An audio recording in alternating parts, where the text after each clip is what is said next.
Hey everyone, how's it going? My name is Zach Cox, and today we have a redux, or just part 2 to a video I did last week covering the most brutal and gory deaths in the Grand Theft Auto series.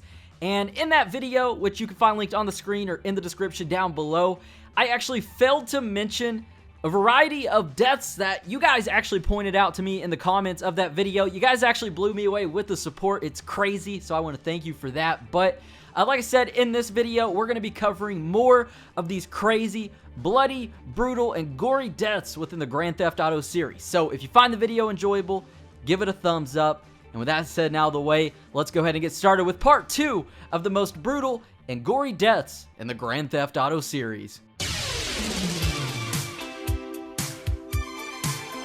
Taking the cake for the first death in this video, we have the cook from the GTA 4 trilogy. He actually appears in all 3 of the Grand Theft Auto 4 games, and although he's never named, he was a chef that worked on the platypus ship that sailed to Liberty City at the beginning of GTA 4. And actually, a little bit of his backstory includes that some point before 2008, this man stole $2 million worth of diamonds from a Russian mobster by the name of Ray Bulgarin, who we actually encounter in GTA 4. And basically, in GTA 4's intro cutscene, we see this chef or this cook. He's actually smuggling diamonds into a cake, which he later sells to Gay Tony in a deal that these two do. And the deal is actually ambushed by the Lost MC, and Ray Bulgarin, who believes that these diamonds were originally his that were stolen from him. He thought that the cook and Gay Tony were conspiring together to play this off and rob Ray of his diamonds. So Ray Bulgarin, he takes the cook, he decapitates him, leaving his head in a box. And funny enough, the box that his head is left in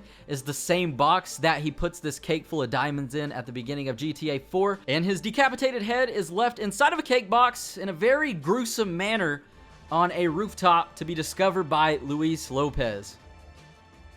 Next up, we have a very weird creature by the name of Giovanni Casa from GTA Liberty City Stories. And in this game, Giovanni Casa is a butcher who actually catches the eye of Ma Cipriani, the mother of Tony Cipriani, the guy we play as in this game. And Tony doesn't take to that too well, and he tries everything he can to show his mom that this dude is just weird and that she doesn't need to be liking him. And these methods include taking pictures of Giovanni Casa dressed up as a diaper-wearing baby, and this is called infantilism, and this guy is obsessed with that. And it's basically grown people and adults pretending that they're babies and dressing up as infants. It's just weird, and it's a real thing. He also takes pictures of this dude picking up hookers, but his mom refuses to believe that this dude is worse than Tony himself. But it's not until Giovanni Casa stops paying Ma Cipriani protection money that she despises him, and as a result, Tony beats this dude to death with a fire axe at a sawmill, then mutilates his corpse by using a saw grinder, and then he delivers the chopped up corpse and body of Giovanni Casa back to his own deli, disguised as meat for cooking, where one of his employees is really impressed by this and says that Giovanni is sure gonna love this meat. So that's just, it's very weird. This is a very weird death, a very gory one, and just a very weird character overall.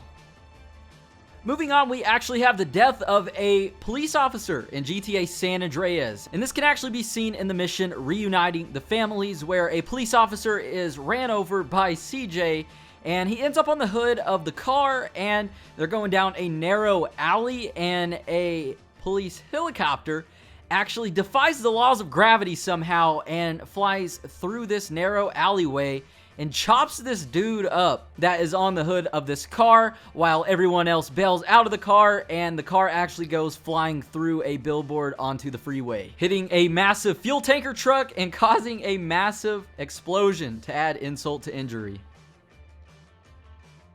Going back to GTA 4, we actually have Darko Breivik, a fellow soldier that Niko Bellic fought alongside with in the Yugoslav wars. And this dude actually sold out his squad, including Nico, to enemy forces for $1,000 to help pay for his heroin addiction. And Nico spends the next decade trying to hunt this dude down and find out why and get answers, and just wanting to exact revenge because every single one of his friends died except for Nico. And eventually this weird looking dude is found by one of Nico's contacts, and Nico has the option to kill him or let him live. And if you choose to kill this guy, a very gruesome scene happens where Nico shoots this guy 12 times, one shot for each of his buddies that he lost because this guy sold him out. But fun fact, Nico shoots this guy 12 times without reloading with a gun that only has 9 bullets. But nonetheless, this is a very powerful scene in the GTA series, probably one of the most powerful, and it's just also very gruesome once we see the aftermath of what Nico does to this man after he shoots him. Last up, we actually have the death of 2 characters in Grand Theft Auto, The Ballad of Gay Tony, and this is Tahir Saeed and Ahmed Khalil, and I probably slaughtered those names a little bit, but nonetheless, these 2 guys were business associates of Yusuf Amir, and basically they wanted Yusuf to meet them on top of the Rotterdam Tower, where they were going to wiretap him to assume control of all of his properties because they were working with the Noose or the SWAT team. They had this set up, but Yusuf found out, so as a result, Luis goes up there alone, and these guys are freaking out because Yusuf isn't there, and they know that they have been caught on to. And out of anger, Luis first grabs Tahir, starts to threaten him, and then eventually throws him over the ledge of the Rotterdam Tower, the highest building in Grand Theft Auto 4. Then a chase ensues, and Luis follows Ahmed to the very top of the Rotterdam Tower, where he actually doesn't push this dude off. The dude gives him a parachute, and then Luis makes him flinch, 2 for flinching, and the dude actually falls off the building himself, falling to his death. So, very crazy stuff there, but guys, this has been part 2 to the most brutal and gory deaths in the Grand Theft Auto series. If you did enjoy this video and would like to see more like it on the channel, be sure to subscribe to never miss out for more daily video game content. Also, if we could break 2,000 likes as well, that'd be very awesome. And with all that said out of the way, I believe that's just about it. You guys all take it easy, have a safe one. My name is Zach Cox, and I'll catch you guys in the next video.